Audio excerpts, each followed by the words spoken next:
जादुई जंगल। बहुत समय पहले एक छोटा गांव था। इस गांव में एक बच्चा रहता था जिसका नाम रोहन था। रोहन को जंगलों से बहुत प्यार था।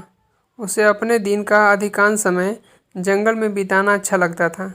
वह हर बार जादुई जंगल के जानवरों को देखने को उत्साहित हो रहा था। एक दिन रोहन जंगल में एक नया रास्ता खोजने के लिए निकल पड़ा।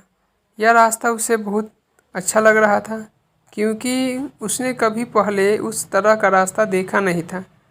रोहन उत्साहित होकर उस रास्ते पर चलने लगा। धीरे धीरे रास्ते उसे एक अद्भुत जंगल मिले गया। वह जंगल रोहन ने कभी नहीं देखा था। यह जादुई जंगल था। हर पेड़ पौधे चमत्कार और बहुत ही खूबसूरत थे। फूलों की खुशबू सब तरफ फैली हुई थी। रोहन अचंभित हो गया और खुशी के मारे हंस पड़ा। जब वह चलने लगा तो उसके सामने एक छोटी सी मगरमच्छ आई। मगरमच्छ ने रोहन को देखते ही बातचीत की और उसे अपने साथ जादुई जंगल का दरबार दिखाने के लिए ले गया। रोहन को यह सुनकर बहुत खुशी हुई और वह उसके पीछे पीछे चलने लगा। रोहन मगरमच्छ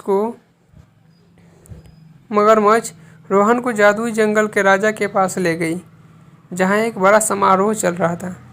वहाँ उन्हें सभी जानवर मिले जिन्होंने रोहन को अपने जादुई जंगल के में स्वागत किया। सभी जानवर बहुत दोस्ताना और खिलौने वाली भाषा में बातचीत कर रहे थे। रोहन को वहाँ सबसे अधिक पसंद एक चिड़िया आई। चिड़िया अपने चमत्कार पंखों और सुंदर आवाज़ों के लिए मशहूर थी।